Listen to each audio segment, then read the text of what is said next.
Hello, hello, beloveds. So I'm sitting here in my ivory tower in downtown Portland, Oregon, the princess of Portland.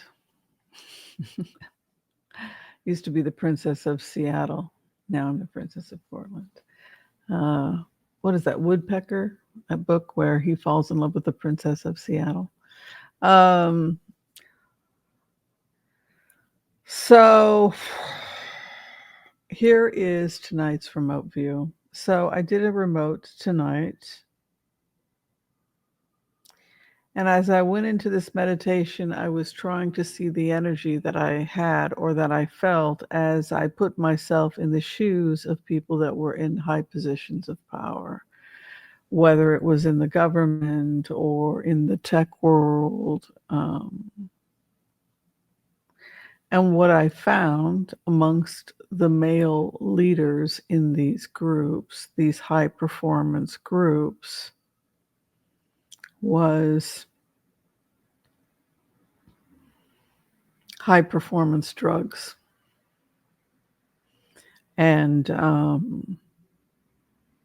drug addiction.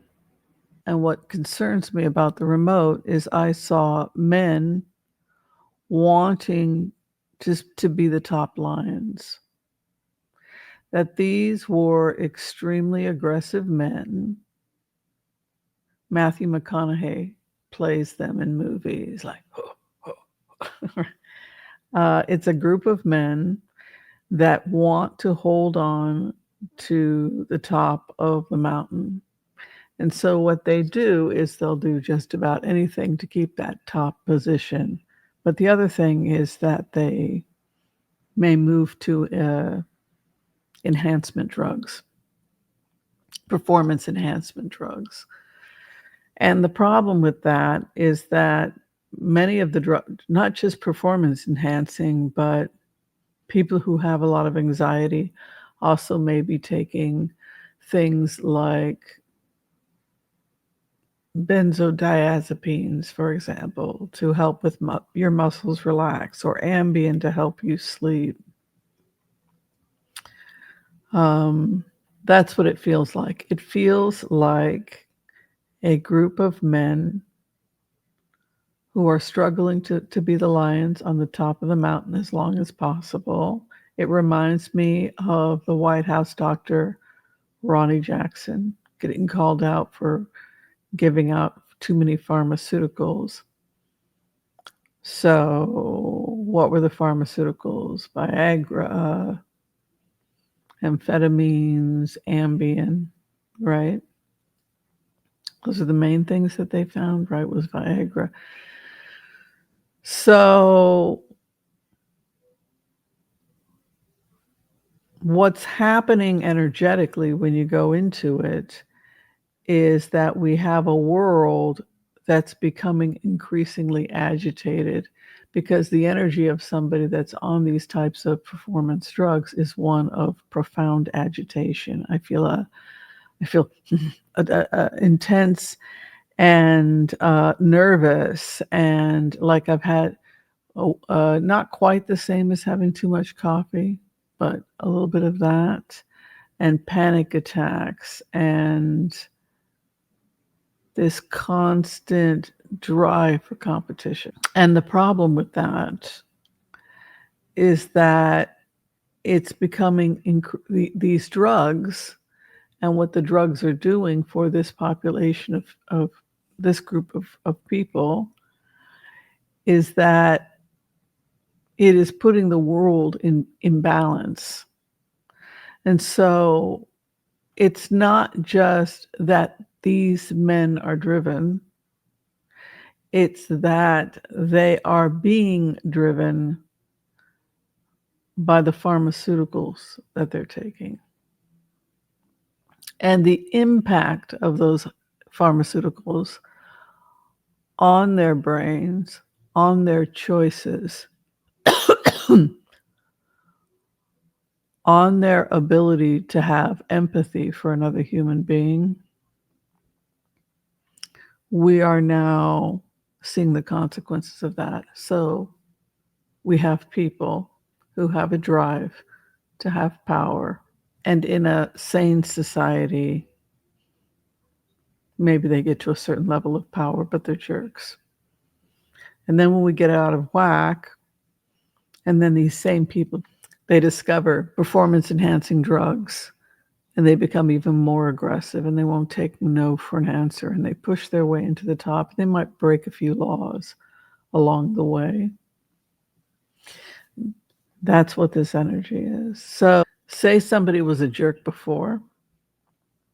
Now they're impossible. Now they're an actual threat to your safety. Before they were the jerk that put their finger in the peanut butter, right?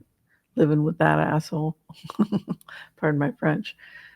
Now he's threatening your physical safety. So the impact of these drugs on the brain has been such that it has shut down empathy in the brains of these people.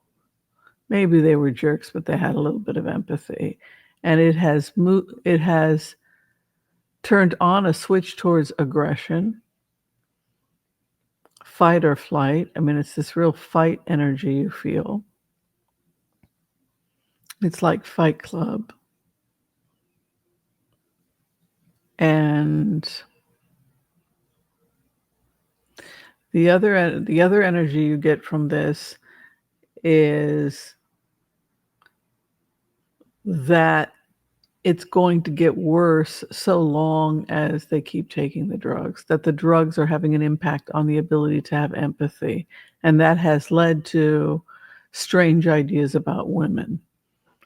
It has impacted their sexuality. It has cut them off from their limbic system, their ability to love. It has enhanced the reptilian part of the brain while depressing the limbic system. These are the things that we see in an addict, particularly if a drug is blocking the prefrontal cortex, the mesolimbic dopamine system of the brain. These areas of the brain, the rabbit brain, is our ability to feel empathy. No longer is between people, but it's between you and the bottle, or between you and what you're injecting or snorting, whatever. So, men high on prescription drugs are mentally ill men addicted to prescription drugs are running the world. That's kind of how it looks to me as a remote viewer. And so you could say, well, ultimately it's the fault of the pharmaceuticals, or the doctors are in on it. Like, I mean, let's do the empath prayer. Okay, I want to call on white light protection for myself and this community as we ask permission from Spirit to access the Akashic records. We call on our spirit guides and our good angels to be with us. Please give us the clarity and the wisdom that is needed to empower all of us on our journeys to make the best decisions for ourselves, our families, the planet, the people we love, but also to help those that we may have strife with. And together, collectively, we say, Amen.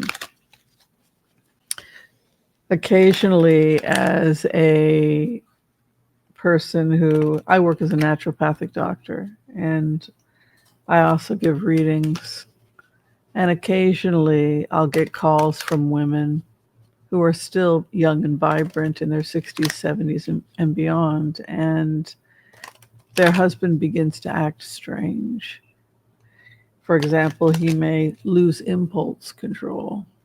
It can be a sign of damage to areas of the frontal lobe, right? The prefrontal cortex, which gives us impulse control.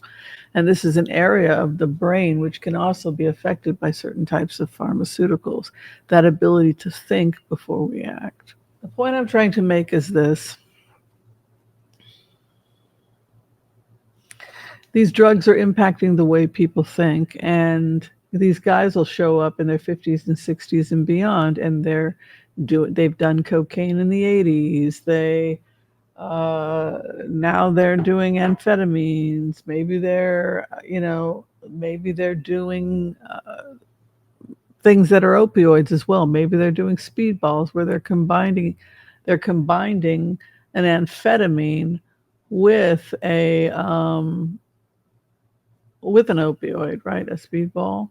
So you have all these combinations, and so you have these guys that can have anything that they like, and so their doctors are simply giving them whatever they want.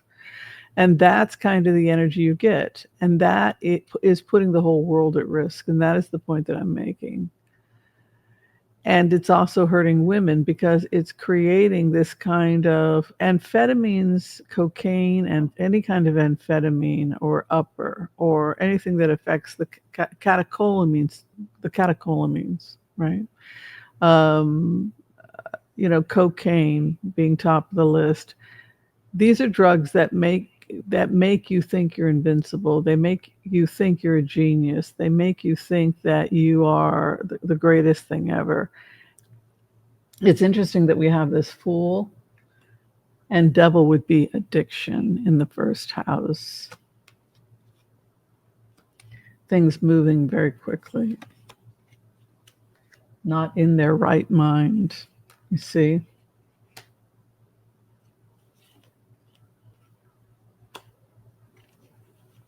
It's as if they're all out of their minds in a cult. In the next 30 days, things will break for the better. I think we'll see a lot of new Democratic seats. And we see that nice Ace of Wands moving into the final outcome, which would be victory, success, and entrepreneur. We also see sobriety moving in. We should be moving towards legislation, particularly when we see these older men that are getting a hold of guns. Then we find out they've been hallucinating, and then they open fire on 350 people at a party in Las Vegas, for example. Something that kind of disassociation in a senior, you want to in a situation like that, you want to go back and post mortem and look and see what pharmaceuticals he may have been on and what was showing up in his brain. you know um, was something going on with the pharmaceuticals and some mental condition that was not treated. That is that it with that kind of change in a senior, and we're seeing this more and more. I can't help but wonder, were those changes happening because of the drugs, or did the drugs exaggerate changes that were taking place that had not been diagnosed or detected by the physician? All right, I want to thank you for watching this quick video. If you're trying to get in for a video with with a reading with me, you can find all that information below. Be kind to all so that all will be kind to you too. God bless. Peace out. We'll see you next time. Bye. Thank you.